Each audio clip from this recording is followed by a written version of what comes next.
Medo. Eu sou o Jimmy Andrade, cofundador do blog Alto Sucesso.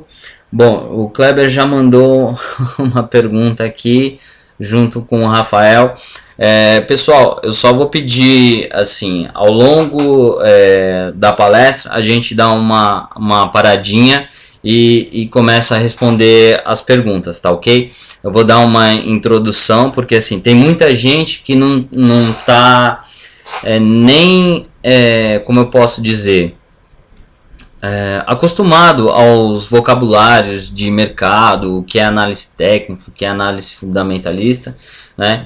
E para tudo isso a gente vai estar trabalhando, e se não der para abordar tudo aqui, a gente pode abordar numa outra palestra, tá ok? Então eu vou iniciar com alguns tópicos, aí à medida do possível eu vou respondendo as perguntas, porque são muitas perguntas, né? Bom, Ana, seja bem-vinda. Bom, vamos lá. Então, investimento sem medo. Por que investimento sem medo, né? Muitas das pessoas têm medo de começar algo na sua vida, seja uma mudança, seja uma mudança de emprego, uma mudança de postura na vida, assim como um investimento. O que um investimento exige? Ele exige que você tenha uma mudança de hábitos que nós brasileiros infelizmente não temos. Aí eu só vou contar um pouquinho da minha história, né? Bom, para quem está chegando agora na sala, boa noite. Eu sou Jimmy Andrade, cofundador do site autossucesso.com.br, também investidor, e eu comecei a investir na bolsa de valores com muito estudo. A primeira coisa que eu tive como início, eu digo até no vídeo, foi o Pai Rico, Pai Pobre, né? Um livro que eu ganhei de um amigo. A partir do momento que eu li aquele livro, eu pude ter um vislumbre do que era um investimento, né? O que é investimento? Muitas das pessoas confundem investimento. Investimento é tudo aquilo que você faz no âmbito de ter um retorno, seja isso na parte alimentar, na parte espiritual, na parte de saúde, enfim, tudo que você investe. Vamos supor, se eu como muita gordura saturada, isso não é um bom investimento para minha saúde. Mas o assunto que nós vamos nos ter aqui é sobre investimento financeiro, né? Então, só para deixar claro, as pessoas vão perguntar: o que é investimento? Investimento é uma palavra muito abrangente, né? Investimento pode ir desde o que você come, assiste, ouve, enfim. Bom, mas vamos lá. O que a gente vai ter aqui, como eu disse, é investimento financeiro, né?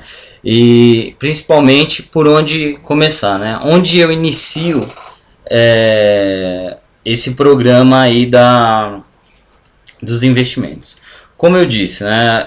Eu ganhei, primeiro de tudo, um livro. Boa noite, pessoal que está chegando aí. Eu ganhei um livro de um amigo, né? Que se chamava Pai Rico, Pai Pobre.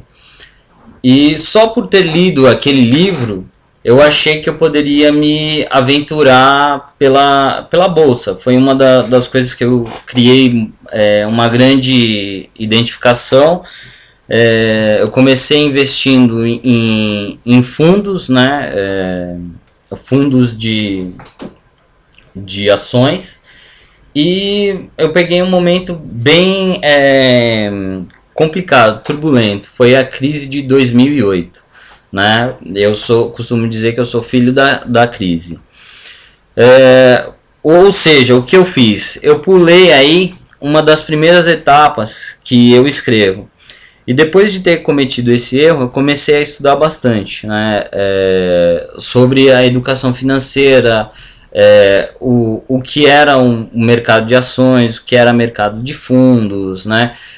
Como fazer um investimento, como eu poderia ter acesso a esses investimentos, né?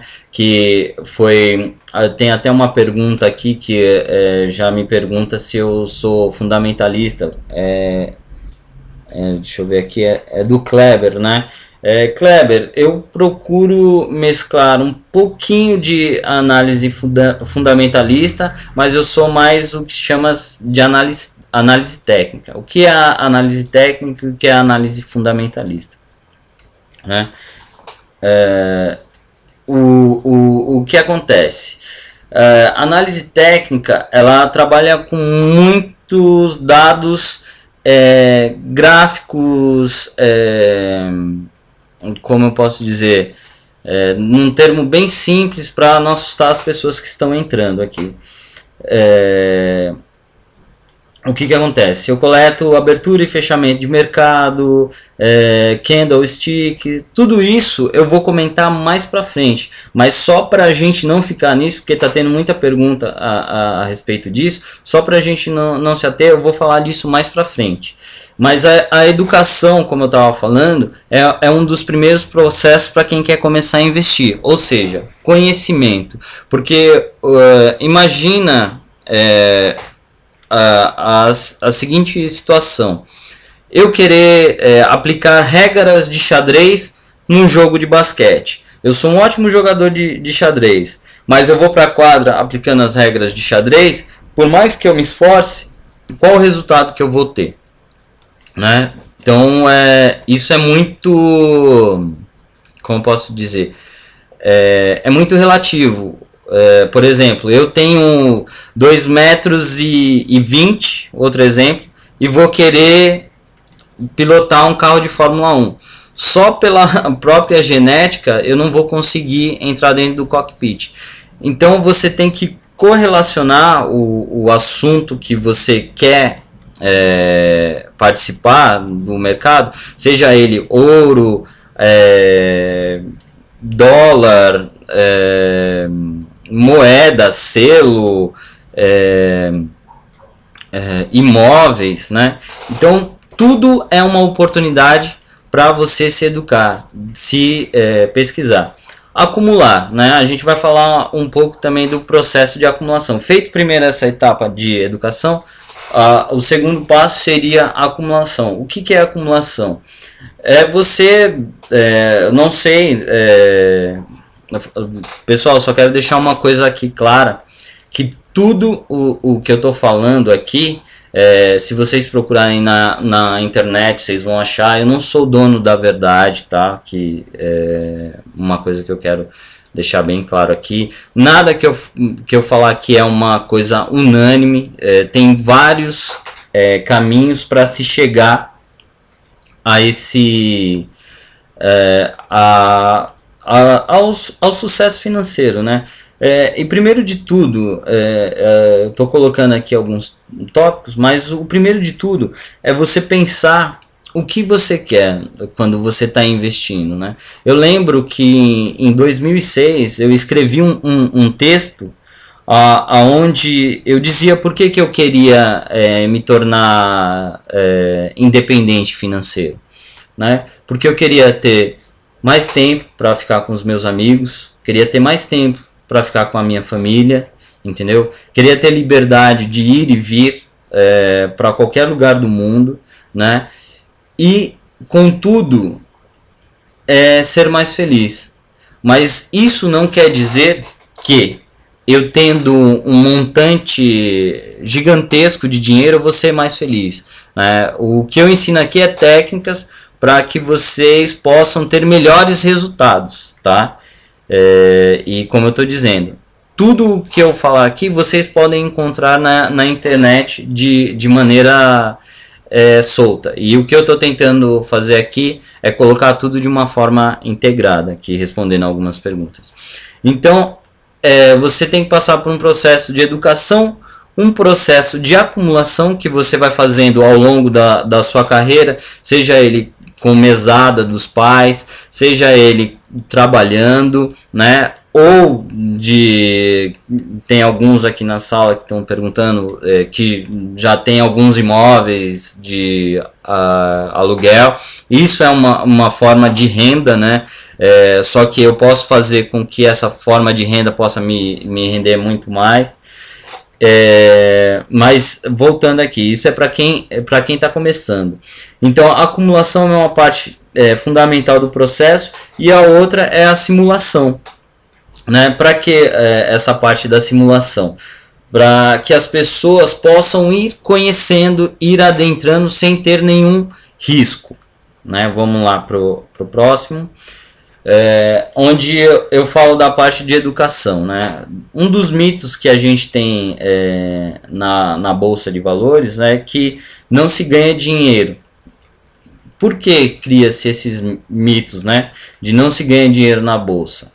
E outra, dinheiro rápido. São duas mentalidades aí que fazem parte da nossa cultura aqui no Brasil.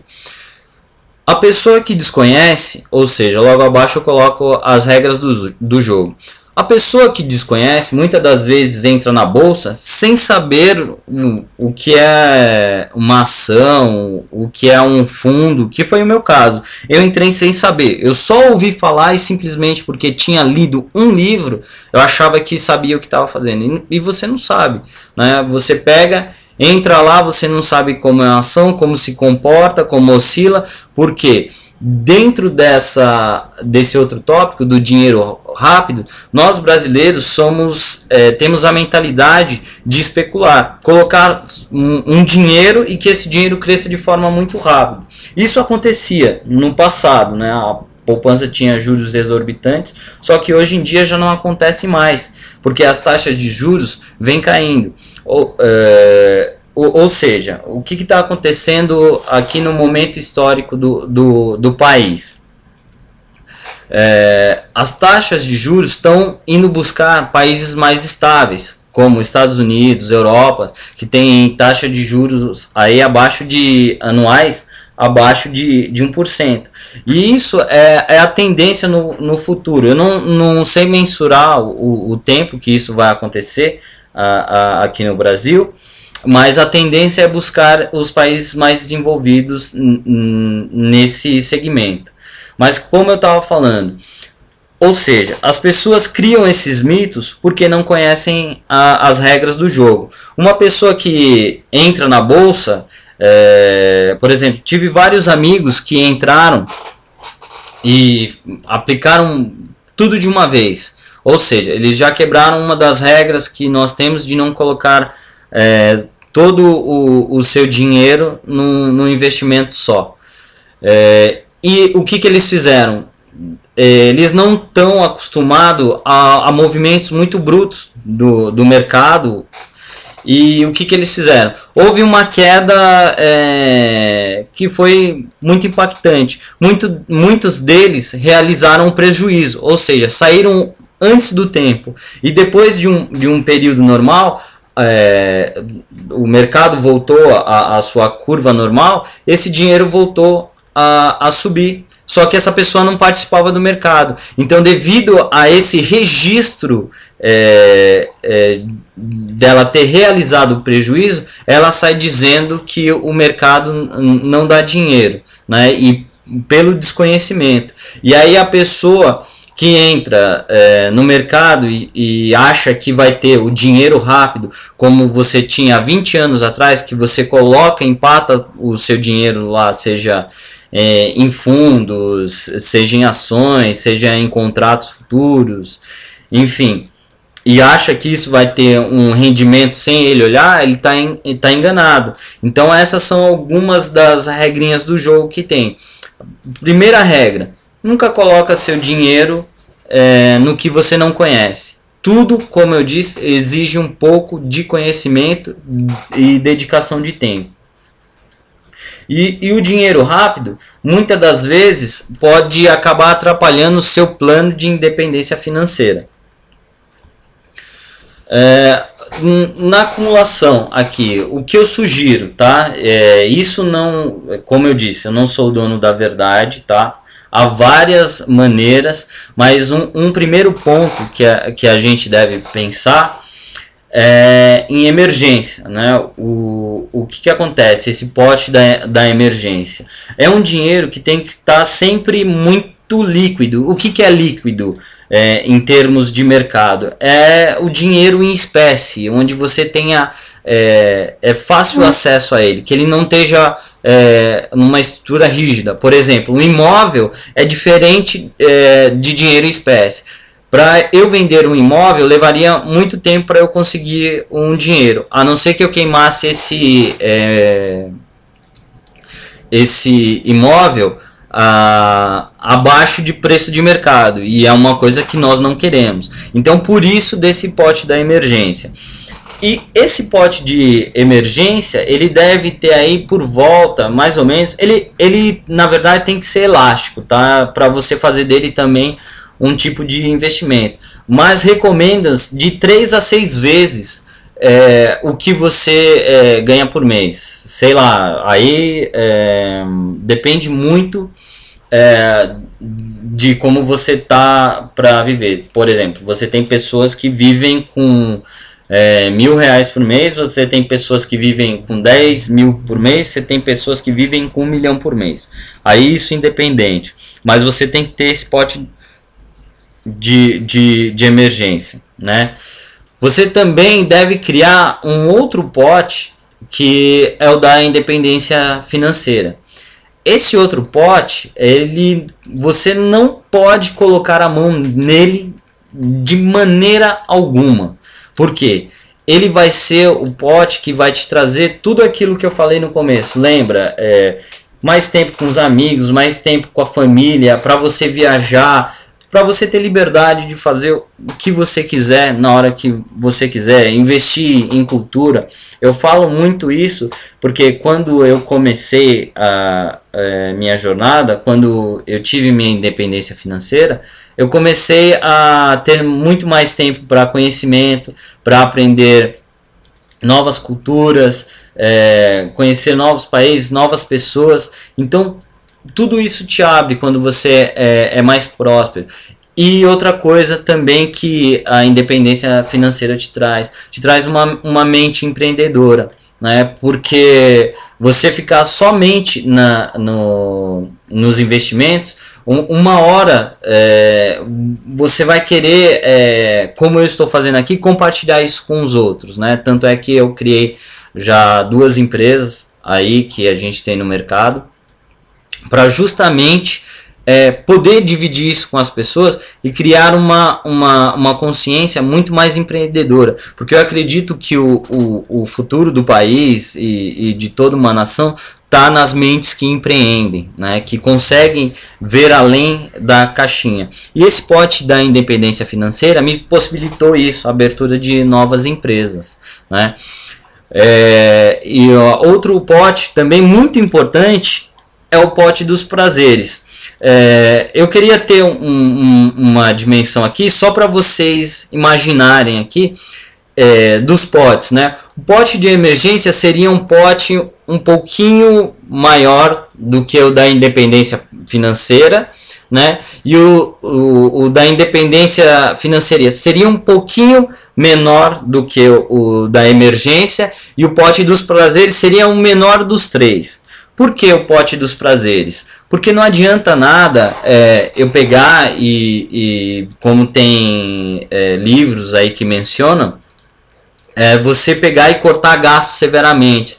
Ou seja, você vai cortar coisas que te dão prazeres, mas isso não é necessário. Eu posso fazer coisas que me dão prazeres, mas eu não entrar numa mentalidade consumista que vai detonar todo o meu plano que eu tenha, ou seja, o meu plano de independência financeira, de modo também a eu não criar danos para o meu pote de emergência, que é um dinheiro que está ali para qualquer emergência que eu tenha, e à medida que eu for me libertando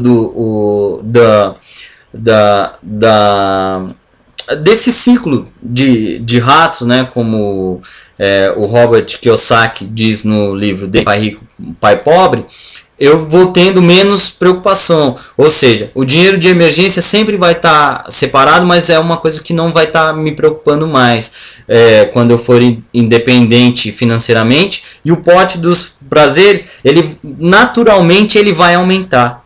Mas eu tenho que tomar cuidado sempre com o tamanho desse pote dos prazeres, porque ele não pode exceder, porque nós temos uma mentalidade muito imediatista, prazer agora, né, e não em detrimento de uma liberdade financeira no futuro, né? Eu prefiro prazer imediato a ter uma liberdade futura, mas você pode seguir isso tendo pequenos prazeres, né? Você se programando, fazendo uma programação desse dinheiro, de modo que ele não detone o seu sonho de liberdade financeira, né?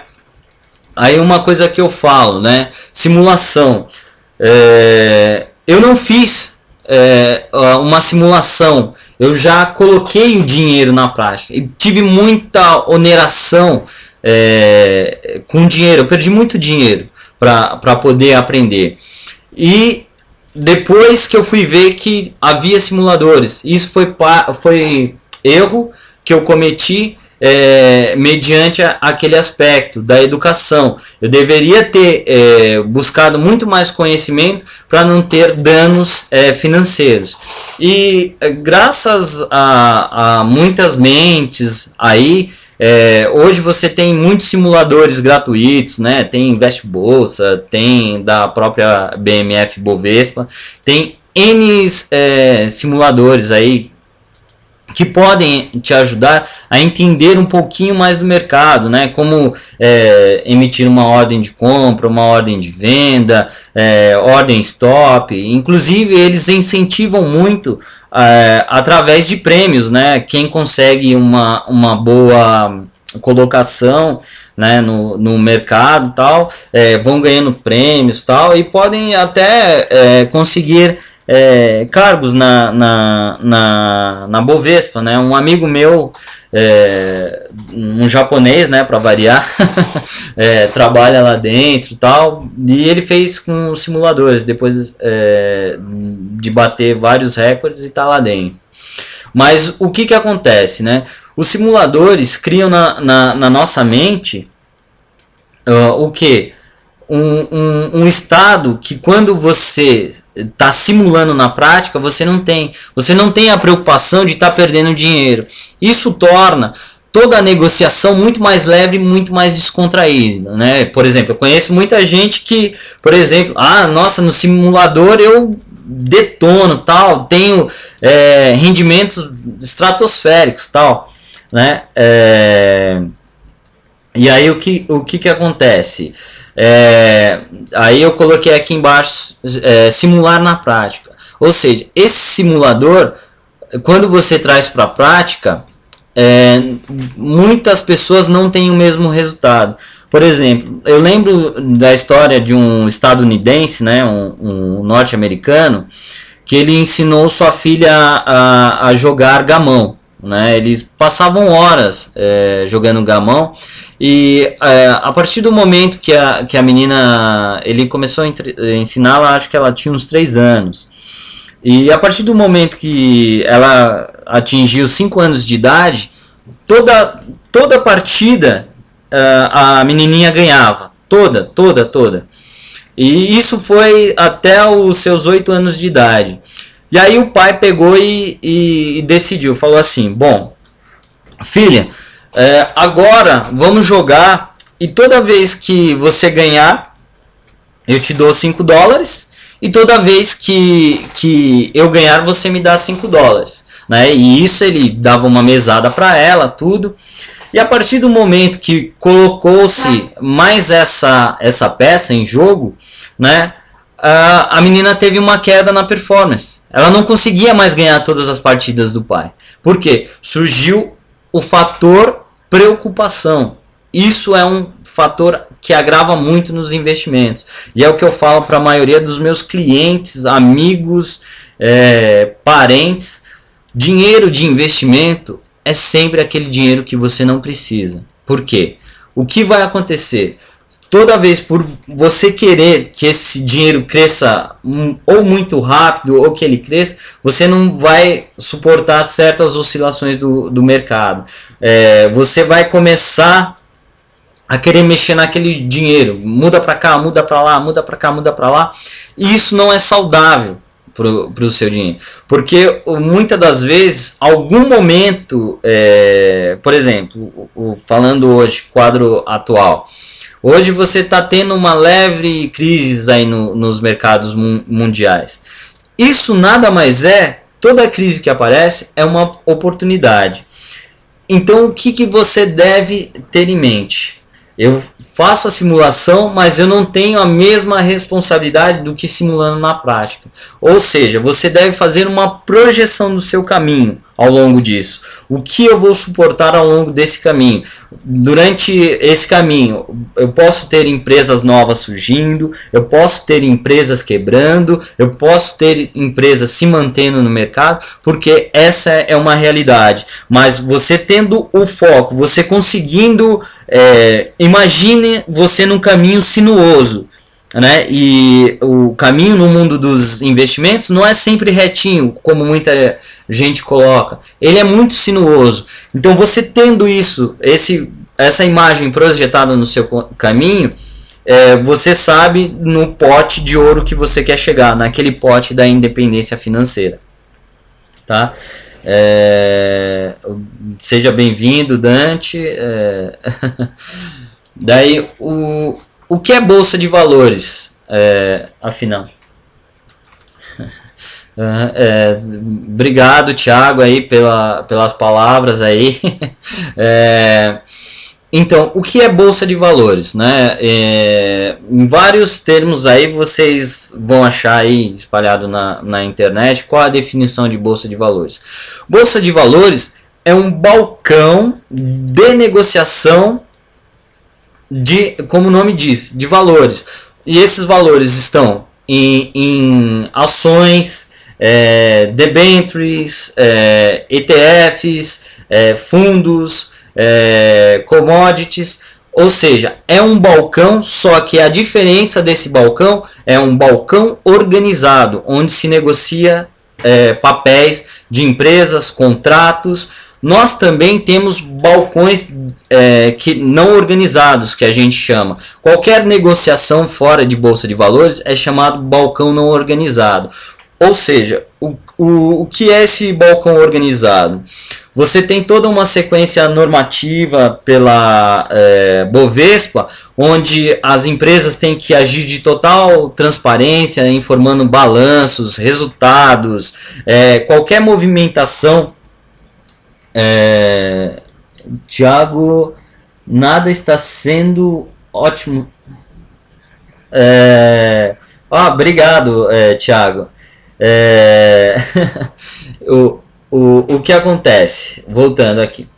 Então, você num balcão organizado você tem total transparência, já que num balcão não organizado não é necessário essa transparência, o que muitas das vezes se traduz em não garantias, por assim dizer. E numa bolsa de balcão organizado você tem as garantias. Quem dá essas garantias? As câmaras de compensação, né? Que elas pegam e amarram as pontas. Só que eu não quero entrar muito nesse assunto porque amplia muito o vocabulário e cria as novas questões, mas eu abordo isso mais lá pra frente, tá, pessoal? Vamos passar aqui pro próximo, tá? Tiago, obrigado, Daniel. Daí, o risco advém de você não saber o que está fazendo. Como já foi reforçado, isso é só para reforçar lá em cima. Esse carinha aí que está aparecendo é simplesmente um dos homens mais ricos do mundo, que é conselheiro nada mais nada menos do que Obama, Bill Gates, estão sempre juntos de uma comunidade. E o Warren Buffett, ele tem coisas assim que ele dizem que faz muito sentido. Não invista em algo que você não conheça. Ou seja, eu vou começar a investir em selo. Só estou exemplificando aqui, tá, pessoal? E lembrando mais uma vez, nada do que eu estou falando aqui é verdade absoluta, tá? O que acontece? Eu estou no mercado de selo. Como que eu sei que um determinado selo tem valor ou não tem valor? Por exemplo, como eu mexo com outras coisas, de repente um selo muito valioso pode cair na minha mão e eu não sei, eu pego e dou aquilo, ou até mesmo rasgo. Então é você ter uma base de conhecimento da onde você está aplicando o seu dinheiro, ou procurar um profissional altamente qualificado para poder fazer as suas aplicações, né? Aqui, o perfil do investidor, né? Hoje, no mercado, por definição, você vai procurar em toda a parte, aí você vai achar essa denominação de conservador, moderado e agressivo. Essa é a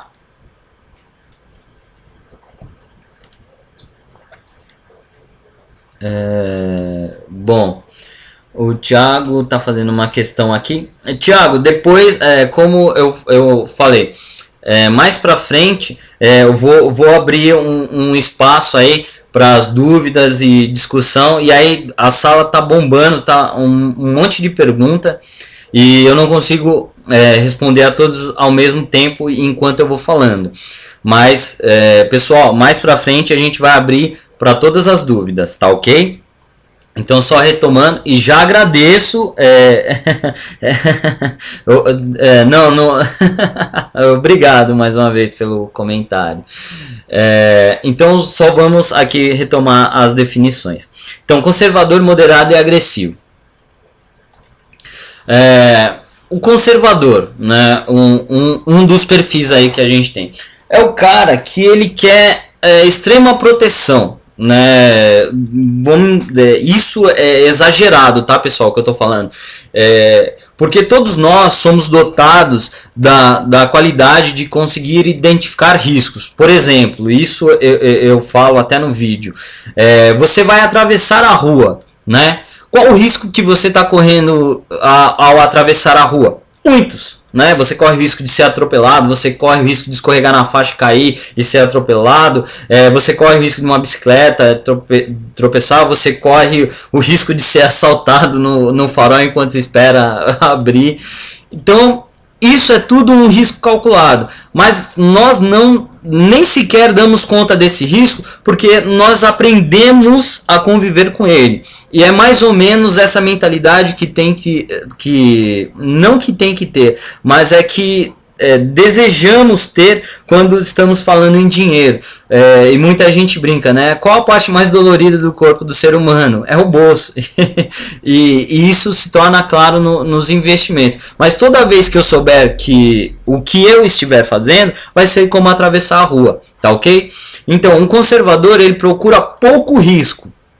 Né? Ou seja, ele, em detrimento de estar exposto ao risco, ele abre mão de grandes retornos, né? Ele prefere um retorno menor, mas consistente, ou seja, todo mês ali está pingando, assim, não sei qual a taxa que busca esse investidor, porque pode ser muitas, mas é algo que sempre pinga todo mês. Exemplos disso, né?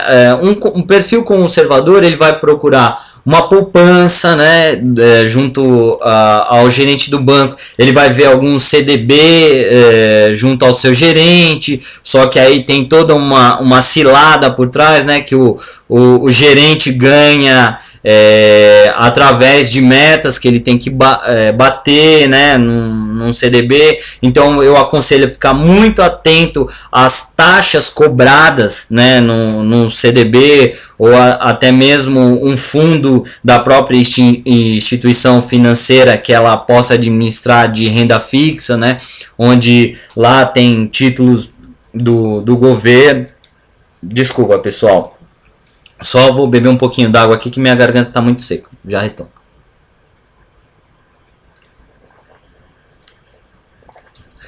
Então, o que acontece? Ele muitas das vezes não se atém a essas taxas, tá?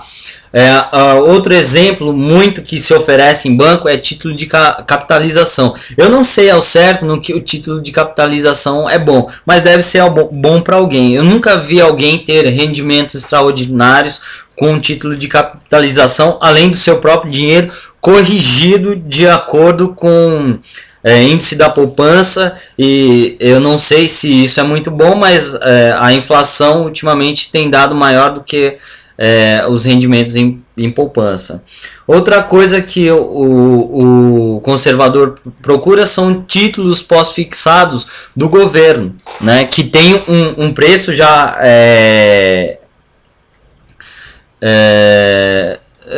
justamente tem muita gente falando que tem muito investimento em poupança, mas não se preocupe, pessoal, porque isso tem alguns estudos que dizem que quase 50% da população brasileira investe em poupança porque não conheciam outro meio. Foi esse o meio que passou do avô para o pai, do pai para o filho e assim diante. Mas enfim, é normal, tá? Então, os títulos pós-fixados do governo podem ser letras do tesouro, nota do tesouro. Aí tudo isso tem que ser analisado junto a materiais educacionais, cursos, ou até mesmo o seu consultor financeiro. Um outro perfil que nós temos aqui no mercado é o moderado.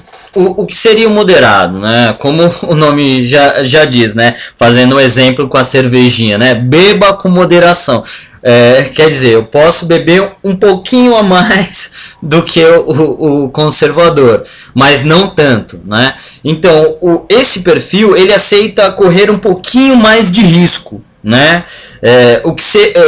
Ou seja, ele está buscando um rendimento um pouquinho a mais do que o do CDB, do que o da poupança, porém ele não quer estar totalmente exposto ao risco, né?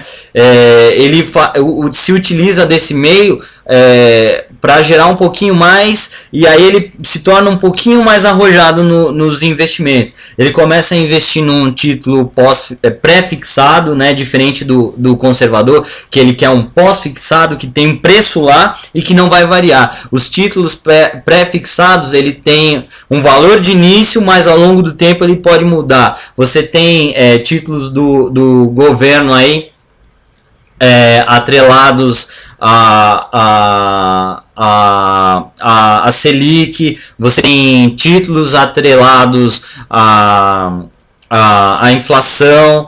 Então são alguns dos títulos aí que você pode ter pré-fixado. Outro também que flutua e que faz parte normalmente da carteira de um moderado é parte do investimento dele estar em dólar, né? Que já aí você trabalha mais com variação cambial, esse tipo de coisa.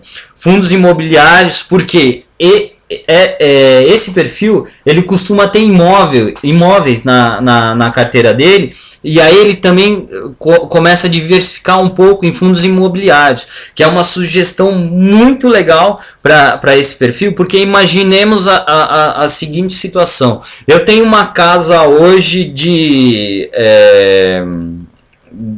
sei lá, 8 quartos, cozinha e tal, e por razão qualquer eu decido vender um quarto, né? Eu não consigo vender esse quarto, a não ser que eu venda o imóvel todo, correto? E já um fundo imobiliário me permite isso.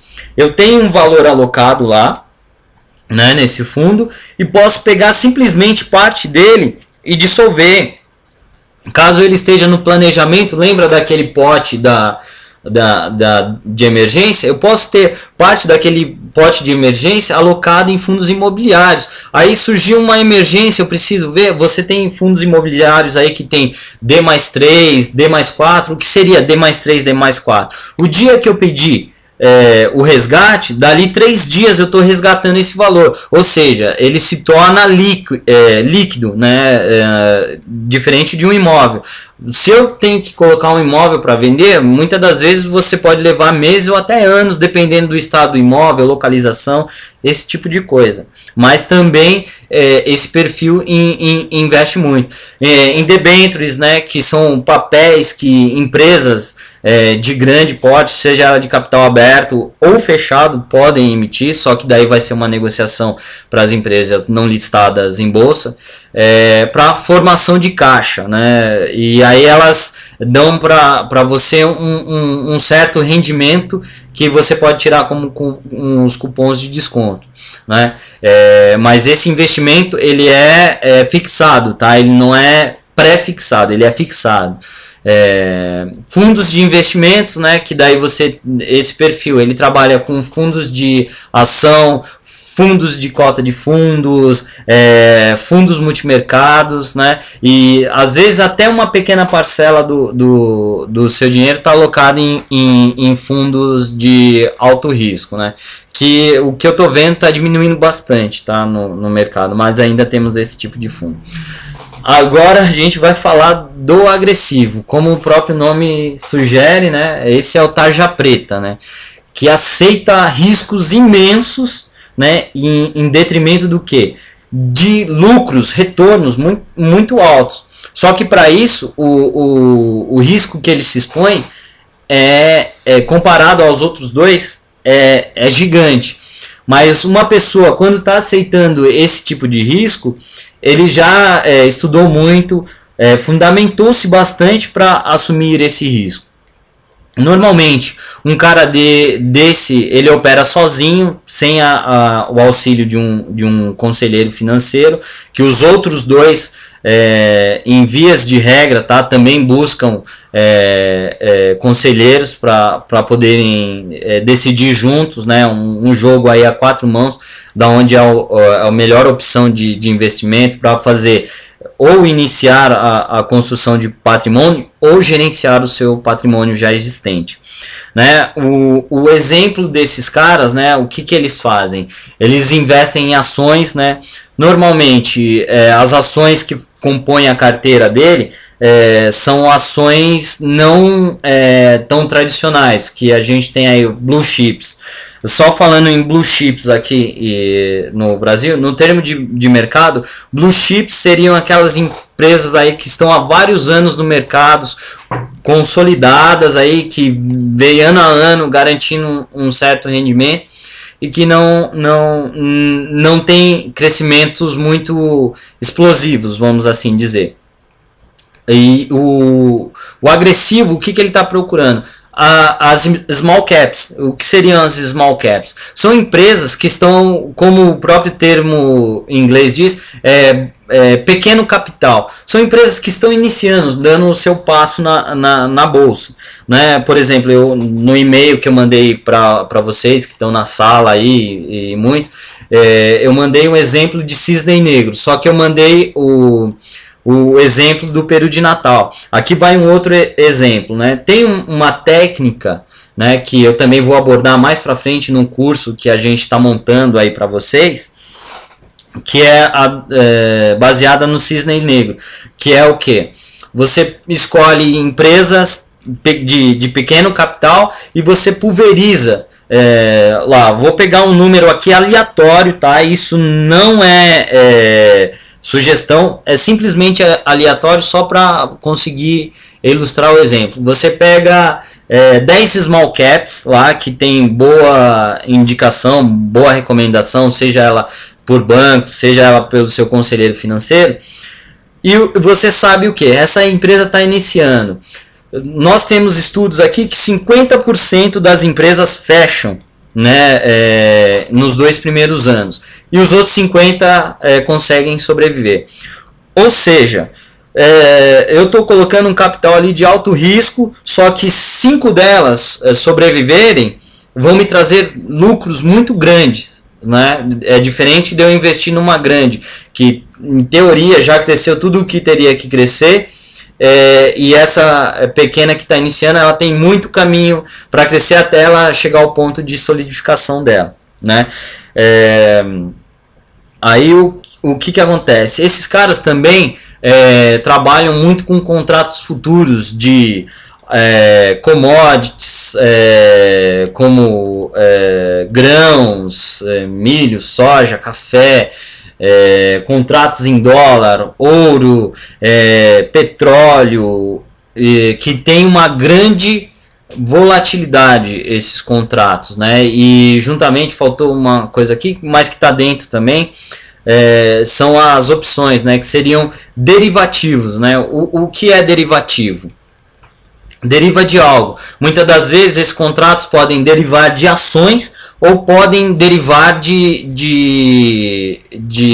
commodities, né? Normalmente contratos futuros trabalham com isso. E um cara mais agressivo também tem por natureza, também isso não é uma regra, é ser empreendedor. Porque ele já visa lá na frente um dia a empresa dele abrir capital para estar listado em bolsa, né? E ele também trabalha com fundos de investimentos agressivos, que a composição desses fundos são ações, opções, contratos futuros, ouro, dólar, tudo o que a gente já abordou. E aí ele opta por um fundo que tem mais ou menos essas características. E todos esses investimentos estão relacionados a tempo, lucro, né, que a pessoa tem, né? Muitas das vezes o investidor agressivo ele dedica total tempo ao mercado, o moderado já dedica parte do seu tempo e muitas das vezes um conservador ele dedica pouquíssimo tempo ao mercado, né? Aí uma das grandes questões, obrigado mais uma vez a todos que postaram lá dúvidas e comentários, mas essa foi a grande questão, por onde eu começo, por onde eu devo iniciar, né? Eu já dei uma explanada naqueles outros assuntos que é importante para você saber por onde você deve começar. Primeira coisa, depois de tudo aquilo que nós falamos, né, é identificar o seu perfil como investidor. Ou seja, é saber onde eu me sinto mais confortável, tá? Porque investir tem que ser uma coisa que você faça naturalmente e que você sinta o mais confortável possível. Senão, você pode atrair para a sua vida coisas que você não quer. Né? Por exemplo, tem amigos meus que entraram em depressão tal, porque eles não conseguiam gerenciar certos riscos que eles se colocavam e tempo. Então isso é um balanço de quanto tempo você pretende dedicar ao mercado ou não, passar essa responsabilidade para um consultor financeiro habilitado, tá? Ou dedicar-se em tempo integral, né? Aí vai muito do que você quer. Aí outro ponto muito importante é onde você está financeiramente, tá? É saber o quanto eu posso investir de modo que não doa no meu bolso, né? E primeiramente, lembrando daquele plano de independência financeira, que é onde eu pego e falo, e muitos estudiosos falam, que é o seu dízimo pessoal, né? Quanto eu posso guardar todo mês para mim, de modo que daqui a um certo horizonte de tempo, que cada um tem o seu horizonte, junto com o valor que eu determinei para cada horizonte desse tempo, eu devo guardar periodicamente, né? Vamos supor, eu só estou conjecturando, eu quero ter uma poupança de, sei lá, 30 milhões, né? Onde que eu estou hoje para alcançar esses 30 milhões, tá? Como eu vou fazer, qual o roteiro que eu devo seguir para chegar nesses 30 milhões. Hoje o que eu estou guardando é suficiente para esses 30 milhões? Aí você pega esses 30 milhões e divide pelo seu horizonte de tempo, né, para você saber quanto anualmente você tem que gastar e quanto você dispõe para o que você está fazendo. Aí você vê lá, você fala, nossa, eu estou longe desse objetivo, mas o que eu posso fazer para chegar no objetivo tal? Então, recalcular e recomeçar, porque dentro do seu plano você pode colocar abertura de empresas, um negócio novo que você tá, mas enfim, defina o seu objetivo financeiro, né? E como eu falei, o prazo que você deseja chegar nesse objetivo.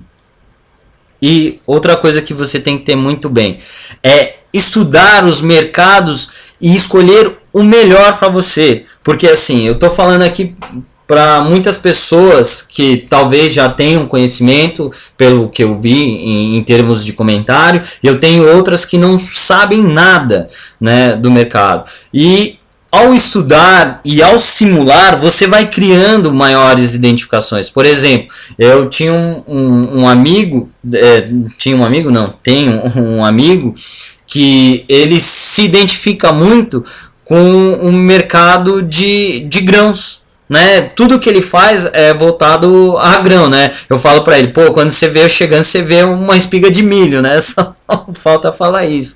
Então tudo para ele é muito voltado para grãos. Assim como eu já tive amigos que, eu vou falar de um produto aqui que não é listado em bolsa, mas ele trabalha também, é Forex. Por exemplo, eu não me dou muito bem no Forex, né? Mas já me dou muito bem na parte de ações, opções e commodities, né? Foi o veio que eu encontrei e acho. Mas como na minha função de agente autônomo de investimento e conselheiro financeiro, eu tenho que conhecer todo o mercado para poder discutir junto aos meus clientes qual seria, de acordo com o perfil dele, o melhor mercado para ele atuar e que ele tem mais prazer, que ele conhece, que ele acompanha no jornal matinal, enfim, mercado de carro, mercado de imóveis, enfim, tudo é um mercado, né? Obrigado aqui pela colocação. Sim, pretendo entrar em mais mercados, né? Inclusive é essa a questão. Mas, gente, como o tempo é escasso, Forex, choveu de pergunta aqui perguntando o que é Forex, né? Eu falei que não era listado em bolsa, era só uma menção. Mas Forex, aqui para os que estão na dúvida, Forex é onde se negociam moedas, né? Não seria operação de taxa de câmbio, mas negocia-se muita moeda, né? Ien, dólar, peso, franco, marco, enfim, é negociação de moeda. E o interessante, só um adendo aqui, e para a gente encerrar o assunto, o mercado de Forex é 24 horas, ele não é como o nosso mercado de bolsa que tem um horário de abertura e fechamento, e ele corre 24 horas, né? Porque o mundo não para, ou seja, eu estou aqui, eu posso estar negociando o real, mas o chinês e o japonês estão negociando ien, e eles só vem a fechar no final de semana, tá? Bom, quais são os mercados? Voltando aqui para a Bolsa de Valores, né? O que a gente tem nos mercados listados em bolsa hoje, né? Você tem o Tesouro Direto, como já havia mencionado anteriormente. O Tesouro Direto, o que é o Tesouro Direto? São papéis que o governo emite para pagar a dívida interna e externa do país, né? Ou seja, quando eu invisto em Tesouro Direto, o que vem à mente, tá? Porque ele se torna um investimento muito atraente. Porque é um investimento que eu estou negociando diretamente com o Banco Central, ou seja, é o banco do meu país. Para alguma coisa dar errada com o Tesouro Direto, todo o país já quebrou. não sei se eu consigo ser claro e sintetizando isso, né? Tem algumas perguntas, né, do Tesouro Direto. Por que nessa janela ele é um bom investimento? Porque todas as empresas vão ter quebrado, todos os bancos vão ter quebrado para o Tesouro Direto quebrar. E eu pergunto, uma pergunta que eu lanço para deixar no ar para vocês: é do interesse do país ter empresas quebradas, bancos quebrados? Não. Então ele logo vai fazer toda a manutenção para que isso, para que a máquina seja sustentável, para que ele possa rodar. Então, qual é a forma do governo captar dinheirinho para ele? Ele emite uma letra do Tesouro Nacional, seja ela letra de câmbio, letra hipotecária, nota do Tesouro, seja ela no PIB do país, seja ela através do IPCA, como índice de crescimento da sua letra do Tesouro ou da sua nota do Tesouro, para enfim, você escolher o que você quer atuar, né? Então é um investimento muito atraente, além de planos de aposentadorias também, que tem como base o Tesouro Direto, que é PGBL e VGBL. A diferença entre um e outro é que você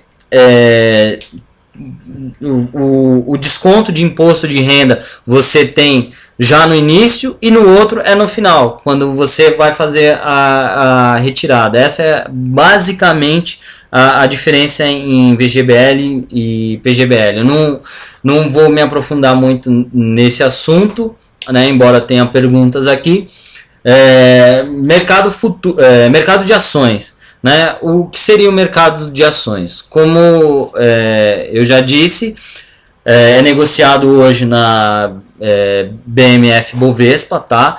Ações, o que é a menor fração de uma empresa, ou seja, quando eu estou comprando ações, eu estou me tornando proprietário de uma empresa. E você tem dois tipos de ações, né? Que são as ordinárias e as preferenciais. O que seriam ordinárias e preferenciais? Ordinárias são que você tem direito a voto, basicamente. Preferenciais: se a empresa chegar a um momento de fechar a porta, você tem preferência em receber os valores investidos, porém você abre mão da votação, de fazer parte do corpo de votação da empresa que direciona. Mas é claro que isso está muito longe, né? Você pode ter um grupo de acionistas controladores, ou como você pode ter um acionista controlador, que ele detém a maior parte das ações ordinárias, enquanto as ações preferenciais eu posso ter o mesmo número de ações. Vamos supor, uma empresa emitiu 100 mil ações preferenciais, mesmo que eu compre todo o volume, e é claro que a Bovespa não vai permitir que eu compre todo esse volume de papéis, eu não tenho direito a voto nas diretrizes da empresa, né? Falando um pouquinho de mercado futuro, pessoal, vou ter que dar uma corrida aqui porque acabou estendendo mais, e eu quero ver todas as dúvidas de vocês aí, tá?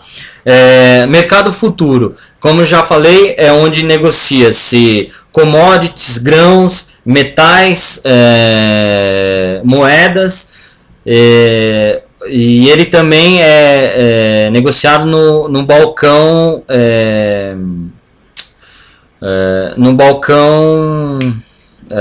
fugiu a palavra, pessoal, calma. Num balcão organizado, né, que antes era só a BMF, e hoje em dia, graças à fusão, temos a BMF Bovespa, mas nem sempre foi assim. Derivativos, como eu já disse, é que deriva de algo, né, seja ele derivado de ações ou derivados de contratos futuros que envolvem grãos, commodities, metais, enfim, você negocia contratos de prazos, aqui no Brasil são de prazos curtos, tá? Mas lá fora você tem contratos de derivativos que são de até 10 anos, tá? Mercado imobiliário, esse não está listado em bolsa, tá? Mercado imobiliário, mas é um ótimo mercado também para você atuar como investidor, né? Você tendo retorno e você fazendo renda passiva de um aluguel, mas também requer muito conhecimento, né? O ideal é você fazer parceria com advogados ou com corretores com muitos anos de experiência no mercado, para você fazer uma boa avaliação do imóvel. E o mercado de fundo de investimentos também, que está dentro do mercado de bolsa de valores, que tem vários segmentos, né? Fundos de ações, fundos de cota de fundo, tem os fundos multimercados, né, que trabalham com os mercados internacionais. Você tem fundos agressivos que trabalham com derivativos. Você tem fundos imobiliários que faz uma mescla de todos esses itens que está acima. Eu posso decidir trabalhar somente com fundos, de acordo com o que eu me achar, eu me encontre mais confortável, né? E fundo também é bom para aquele que não tem muito tempo, porque você fica com administradores de fundos que estão preocupados em fazer a administração, e você não tem essa preocupação. Muitos fundos, você tem fundos ativos aí que trabalham com gestão ativa, ou seja, a todo momento o cara está negociando, está tradando, como diz no mercado. Aí vamos acelerar aí, que a equipe técnica está falando que eu estourei aqui o tempo, mas é que o papo tá legal e eu me perco aqui, tá bombando. Então, um dos livros aqui a gente vai recomendar alguns livros para quem quer começar, né? Que é A Bola de Neve, que é uma biografia do Warren Buffett, pela Alice Schroeder, né? Que lá fala de várias situações que o Warren Buffett passou, desde a história que ele ficou devendo milhões na praça, de como ele se recuperou, o que acontece. Quem vem para o mercado de bolsa, como eu disse, é uma regra diferente de quem está acostumado com poupança, que está acostumado com renda fixa, embora você tenha esses produtos também lá, mas é um pouquinho diferente, né? A lógica do cisne negro, a lógica do cisne negro, né? Por o Nassim Nicholas Taleb, que curiosamente eu tive a oportunidade de estar comentando sobre o livro dele, e eu falava Nicholas Tablet, né? E isso gera um pouquinho de desconforto, né? Mas é o Nicholas Taleb, né? Axiomas de Zurique, né? Também é um livro muito bom. E ele tem uma parte do livro, ele tem uma parte da estratégia muito agressiva, né? Que ele pega e olha o mercado como um todo, mas ele leva em consideração essa coisa da diversificação. Mas há estudos que ainda no longo prazo a diversificação é a melhor posição para quem não quer correr risco, tá? E esse livro é do Max Gunther, tá? Um livro muito sensacional, assim. Quando eu li, eu fiquei estupefado, e ainda mais com a segurança dos bancos lá de Zurique, né? Pensei em mandar algum capital para lá, que entra num pouquinho de offshore, que é um outro assunto também, que é uma forma de investimento que a gente não falou lá, de mercados, né? O mercado offshore também, que foi muito denegrido aqui no país, né?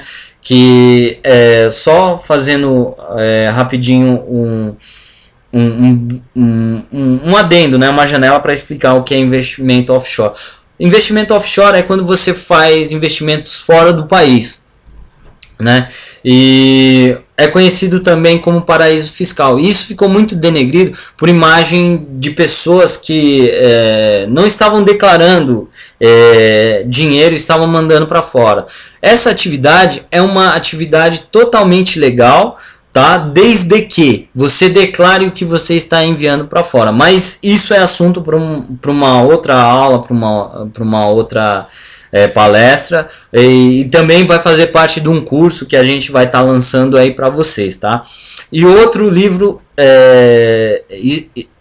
espetacular é Os Grandes Investidores, do Glenn Arnold, que fala um pouquinho de Warren Buffett, fala de George Soros, né, que são amigos, inclusive tem um livro que fala da biografia dos dois, né, e cada um com a sua metodologia e o seu método, né. George Soros é mais trading do que investidor, enfim, há discordância nessas partes, mas fica aí a dica para o pessoal que quiser estudar um pouquinho, criar mais assim intimidade com o mercado, tá? Bom, pessoal, chegou a hora que todo mundo queria. Chegou a hora das dúvidas. Então a gente vai ficar aqui agora, eu tô vendo aqui com a equipe, uns 15 minutinhos, 20 minutinhos aí, tirando dúvida do pessoal. A equipe tá falando para mim, sinalizando 10 minutos, tá, pessoal? Porque eu estourei muito, mas é que eu me empolgo com esse assunto. Obrigado já pelos comentários aí de agradecimento, né? Tem uma pergunta aqui, né, que está falando de Forex. Nós temos perguntas. Bom, eu disse isso no início. Eu aplico um pouquinho só de análise fundamentalista. Eu sou mais um analista técnico do que analista fundamentalista, mas estou sempre de olho nas notícias, porque dependendo da notícia, né, se você tem uma grande experiência no mercado, ela pode causar algumas reações no mercado, né, no curto prazo, mas a longo prazo você tem que abrir realmente o faturamento da empresa, que é a base da análise fundamentalista. Você vai levantar os ativos da empresa, né, o que ela tem em patrimônio, você vai desmembrar a parte de passivos também, e aí você vai chegar numa continha básica, ver se a empresa tem mais lucros ou mais, ela tem mais ativos do que passivos, para ver se ela tem um bom valor de compra no mercado, como que está sendo isso, como o mercado está reconhecendo essa empresa no mercado, porque muitas das vezes, né, pela análise fundamentalista, a empresa está super ou sub valorizada, né? Porque quem acaba fazendo o preço da empresa é o mercado, né? Vamos supor, eu posso chegar no número muito alto da empresa, né? Pela análise. Só um momentinho, pessoal, que eu vou beber água aqui e já nos falamos.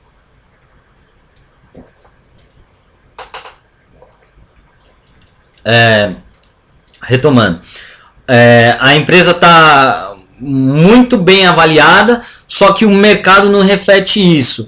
O que isso quer me dizer, levando em consideração a análise fundamentalista? Que no longo prazo, talvez essa seja uma empresa boa para se investir, mas também o contrário pode ser verdadeiro, tá?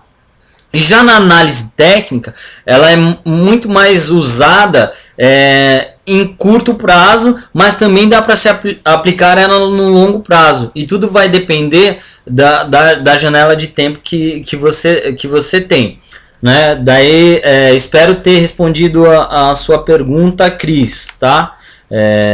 Eu vou começar a falar o nome aqui das pessoas.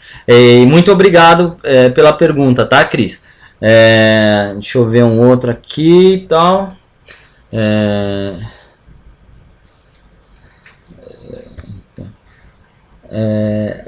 Para um título de capitalização, essa é uma pergunta do Thiago Caetano, tá? Para mim, um título de capitalização não é muito diferente da poupança e de pouco risco. E realmente não compensa a inflação.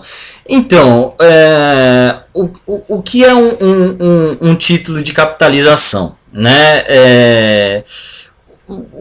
Que assim, eu não tenho nada contra nem nada a favor, mas um título de capitalização, ele faz bem para quem? Para você como investidor. Qual é a rentabilidade expressa num título de capitalização? Você tem dados que te fornecem isso? Qual é a renda mensal, anual, de um período de 3 a 5, 10 anos num fundo de capitalização? Num título de capitalização. Tanto é que você tem título de capitalização, você não tem títulos de capitalização por mais do que 1 ano, 2 aí. Ou seja, quando alguém te oferece isso, quem normalmente te oferece isso? É o gerente do banco. Você não vê esse produto listado em bolsa, não é um produto listado em bolsa, né? Ou seja, para alguém ele traz benefício, mas eu como investidor, para mim nunca trouxe benefício nenhum. Também conheço pouquíssimas pessoas que ganharam naqueles sorteios que fala que vai ganhar. Eu vejo mais ou menos, tá? Fazendo uma comparação a grosso modo, lembrando que mais uma vez eu não sou dono da verdade, tá? Essa comparação, imagine você jogando na Loto ou na Mega Sena, entendeu? Isso vai fazer uma capitalização de quem? Da empresa, entendeu? E o número de pessoas que ganham é muito menor, entendeu? Ou seja, nem como acumulação ela é mais recomendada. Porque o que acontece? Você tem uma inflação que corrói esse valor. Bom, na minha visão é isso, né? Para outras pessoas, você conversando com o gerente do seu banco, o discurso vai ser totalmente outro. Espero ter esclarecido. E lembrando que 100% do seu dinheiro não vai para o título, entendeu? Parte do seu dinheiro vai, que corresponde a 90%. E aí eles fazem uma divisão entre caderneta de poupança, onde hoje está o imposto compulsório sobre a poupança gera em torno de 45%, tá? Eu preciso me atualizar, que parece que houve uma mudança aí, descontado 45% do dinheiro que você coloca na sua conta corrente à vista. Ou seja, se eu depositei lá 100 mil reais, sobra para o banco trabalhar lá 650 mil reais para trabalhar, tá? Bom, outra pergunta aqui, bom, deixa eu ver aqui, do Daniel, também quando o Daniel, Thiago, Kleber, deixa eu ver quem mais, tá, mais, peraí. Aí o pessoal tá falando que a do Thiago Caetano tá mais sucinta aqui, tá? Quando estamos iniciando num negócio, o mais interessante é adicionar um serviço nele, gradativamente então. Thiago, se você puder reformular essa pergunta, que ela não tá clara, tá? Peraí. Então, o que é Forex? Bom, para aqueles que perderam, novamente, né, Forex é onde se negocia moedas, câmbio de moedas, né? Mas como eu posso dizer, não é tanto a minha área, que eu dei um exemplo de um amigo que atua nesse mercado de Forex, e o mercado de Forex ele não está listado em bolsa de valores aqui no Brasil, né? Você tem até algumas empresas aí que fazem a parte de Forex, e não é muito a minha praia. Mas Forex é você negociar moedas, é você investir em moedas, né? Por exemplo, essa alta aí do dólar beneficiou muita gente que estava negociando dólar, real, ien, dólar, franco, dólar. Então tudo vai da relação moeda. Mas não quer dizer... só um minuto, vou tomar um pouquinho d'água. Mas não quer dizer que a relação moeda, vamos supor, o dólar tá 2 para 1 do real. Você tem um grande spread aí. O que seria spread? Um grande valor aí.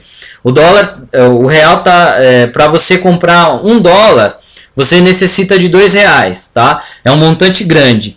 Mas isso não quer dizer que isso não sofra variação. Por exemplo, se a cotação cair para 1,90, ou seja, para cada $1 eu ter que gastar 1,90, só nesse pequeno spread aí, nessa diferença que deu, tem muita gente que ganha dinheiro nisso, entendeu? É a negociação disso. E tudo vai depender da posição que você tá. Aí tem os nomes lá específicos, os termos técnicos aí. Quem for de Forex aí puder me auxiliar, muito bem-vindo. Aí tem pips que você paga, tem uma série de coisas, tá? Mas como eu disse, não é minha especialidade, tá? Espero ter explicado. E eu só citei ele porque ele tem uma vantagem do mercado de bolsa de valores, né? Que o pregão da bolsa de valores, normalmente quando você está fora do horário de verão, ele funciona das 10 até as 17 horas, né? Aí no período de abertura e fechamento ele tem a pré-abertura e o pré-fechamento, mas normalmente é das 10 às 17 horas. E no mercado de Forex ele funciona 24 horas e só fechando aos finais de semana, tá ok? Obrigado. Bom, Thiago, cadê? Aqui. Thiago, o que você acha do livro O Homem Mais Rico da Babilônia? E se eu já li. Thiago, eu não li ainda esse livro, então eu não posso dizer algo sobre ele, mas eu posso falar do autor. O autor, ele sabe muito o que ele está falando, tanto é que o Robert Kiyosaki tem vários investimentos, é um empreendedor muito bem reconhecido lá nos Estados Unidos. Ele tem empresa junto com Donald Trump, né? Escreve vários livros, é um cara que sabe o que está falando, tá? E eu não li, mas fica aqui anotado que eu preciso ler esse livro, muito bom. Obrigado pelo seu comentário, tá? E isso ajuda muito, muitas pessoas que estão iniciando. E pelo que eu vejo, Thiago, você já começou a dar uns primeiros passos, né, no mercado. Muito bom, você iniciou. Nossa, Thiago e Daniel e a Cris bombando aqui nos comentários. Bom, eu falei aqui, o Daniel falou que análise fundamentaliza. Rafael Braga, fala Jimmy, fala Rafael, tudo bom? Seja bem-vindo aí ao nosso bate-papo. Aí o Rafael pergunta aqui, cara, Tesouro Direto seria a mesma coisa que títulos públicos? Sim, seria a mesma coisa que títulos públicos. Essa é a diferença que as pessoas fazem. Por exemplo, só fazendo um adendo de comparação, quando você fala papéis, né, em bolsa de valores, normalmente as pessoas associam como ações, e na verdade isso não é. Papéis é tudo, você tem desde contrato, desde tesouro direto, mas uma das coisas, quando eu falo em em títulos públicos, sim, eu estou falando em tesouro direto. E tem muitas formas de você trabalhar o tesouro direto, que pode ser comprando, como eu falei, uma nota do tesouro, né, uma letra do tesouro, uma letra hipotecária, uma letra de câmbio, entendeu? Ou, desculpa, ou através de fundos, né, que trabalham com tesouro direto, né, que parte da carteira dele, por exemplo, um fundo de renda fixa, ele é obrigado a ter mais de 70% da carteira dele em títulos públicos, né, para poder lastrear o fundo. O que é lastrear o fundo? Dar segurança pro fundo, porque o que acontece no fundo? No fundo você pode ter risco por posição, que seria um grande investidor entrar com uma grande quantia de dinheiro e ele simplesmente sacar esse dinheiro. O que ele faria com o fundo? Ele estaria quebrando o fundo, e hoje é um dos cuidados que os fundos têm aí com os investidores, é justamente esse risco por posição e a formação da carteira desse fundo, né? Que nada proíbe esse fundo de ter derivativos lá dentro, mas vai ser uma parcela mínima, porque ele tem que seguir as regras do mercado. Essa regra quem diz nem sou eu, é a própria CVM, tá? Que é reguladora dos mercados de bolsa de valores, tá? Vamos ver aqui outra do Thiago, tá? Vamos ver aqui. Thiago Caetano. Seria interessante, ao invés de investir em um estilo apenas de ações, dividir o investimento em vários, tornando o investimento de menor risco? Sim, muito pertinente a sua colocação, Thiago. O ideal, tá? Eu não tenho esse número formado, tá? E muita gente coloca números, tantos por cento aqui, tantos por cento ali e acolá. Eu não posso afirmar e categorizar um número, né, exato, mas sim, a diversificação, né, no investimento, né, o que compõe, né? Eu vou dar um exemplo para clientes da minha base, da minha carteira, tá? O que acontece? Eu tenho clientes que têm imóveis, né? Parte do patrimônio dele está em imóveis, parte do patrimônio dele está em seguro de vida, parte do patrimônio dele está em ações, parte do patrimônio dele está em fundos de ações, parte do patrimônio dele está em commodities, parte do patrimônio dele está em plantações, né? Ele, além de tudo, é fazendeiro, plantações de milho, soja, tal. Então, o que isso faz? Toda vez que eu tô diversificando o meu investimento, eu estou diminuindo o risco de que quebre. Vamos supor, esse meu cliente, se um dos imóveis dele pegar fogo, né, o que está acontecendo com ele? Um imóvel de renda, né, que ele tem vários imóveis que lhe proporciona renda. Se um dos imóveis dele pega fogo, o que vai acontecer? Como é uma parcela pequena, ele tem muitos imóveis, uma parcela apenas vai dar um prejuízo para ele. Qual seria esse prejuízo significativo para ele? Ele perderia aí dos imóveis dele algumas centenas de milhares de reais, entendeu? Mas o que os outros investimentos dele que ele fez no patrimônio dele fazem?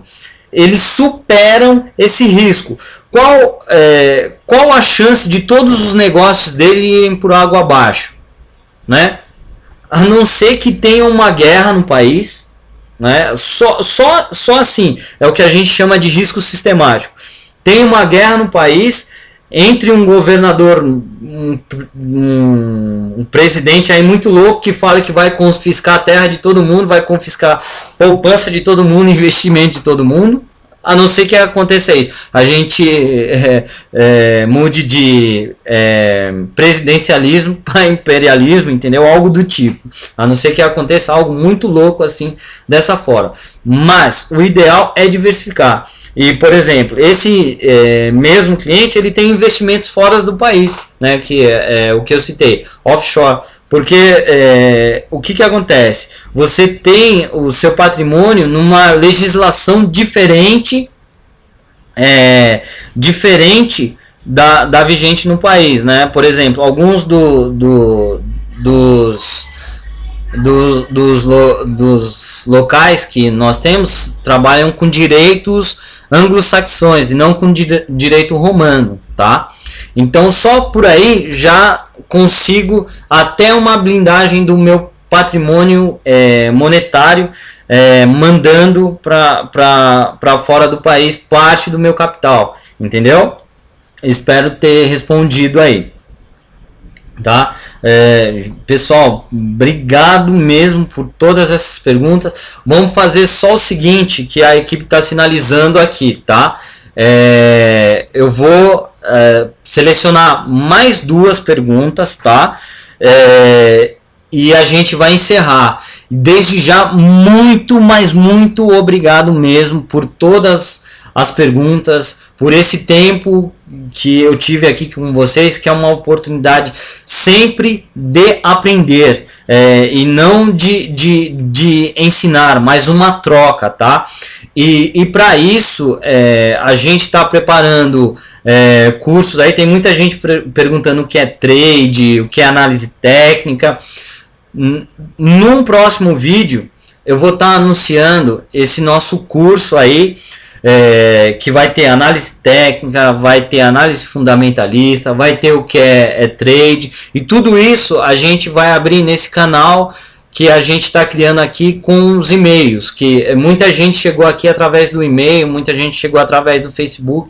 Isso vai estar anunciado no Facebook, tá? Mas antes de tudo, isso não seria possível sem a participação de vocês. Obrigado por todas as perguntas e mais uma vez por a gente estar compartilhando esse tempo aqui, porque se vocês estão aqui, vocês estão em busca de algo melhor, né? E o que é esse melhor?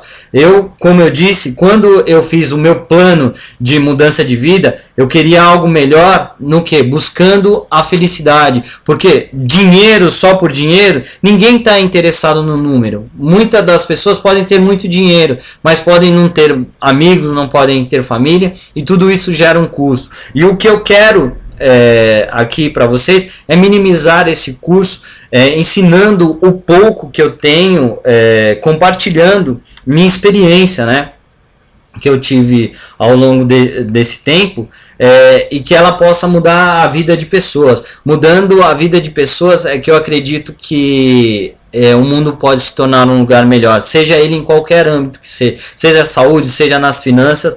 Muito obrigado. Então vamos lá, as 2 perguntas aqui para a gente encerrar, tá? Deixa eu ver, tem uma do Daniel, como vai fazer o curso? Daniel, vou soltar o vídeo dizendo qual o conteúdo que vai ter nesse curso e o passo a passo de como vai ser dado as matérias, tá? Daí é o que eu imaginei. Obrigado. Pô, eu que agradeço, Thiago, a sua participação. Você enriqueceu muito aqui com as suas questões aqui. Ao Rafael Braga, a Cris, nossa, muita gente aqui. Pô, obrigado, gente. Obrigado mesmo. Eu só quero aqui, o Daniel pergunta se eu vou ensinar trade, né? O que é trade, Daniel? Pelo visto, você já é um cara que tem um conhecimento do mercado. O que é trade? Trade é troca, né? No modo, na tradução da palavra, mas em termos mercadológicos, trade é aquele que está sempre negociando, né? Diferente do investidor que está para longo prazo, né? O trade ele está sempre preocupado com curto e médio prazo, ou seja, ele tem uma constância de negociação muito maior do que aquele que trabalha como investidor, né? Muitas das vezes o trader ele tem isso como profissão e o investidor não, né? Um trade normalmente é aquele cara que adquiriu um bom conhecimento do mercado e viu que dá para viver disso. Ele tem um perfil mais agressivo, mais moderado para agressivo. Então, sim, no curso nós vamos falar sobre trade. E aí, para finalizar aqui, para todos que estão no canal, ao término eu vou redirecionar vocês para o link, para quem não se inscreveu no nosso canal, poder estar se inscrevendo para poder receber dicas, maiores informações sobre cursos, que é uma das perguntas que tem muito aqui. Enfim, para ir podendo a gente bater esse bate-bola aí, para tirar dúvidas e ver o que eu posso oferecer de melhor, eu e minha equipe aqui, já agradecendo muito a toda a equipe que me deu esse suporte, que se não fossem eles também não conseguiria fazer esse webinário aqui para vocês com todo o carinho e amor que eu tenho. E então vou direcionar vocês para a página lá, tá, gente? Obrigado, uma boa noite a todos que ficaram com a gente até agora e até uma próxima. E lembre-se, qualquer dúvida, só mandar e-mail que eu responderei com o maior carinho e procurarei responder todas as dúvidas, tá? Mesmo que eu não saiba, porque nós precisamos de uma fonte. Eu também bebo de uma fonte, tá ok? Muito obrigado, uma boa noite. Tchau, tchau, gente. Um abraço.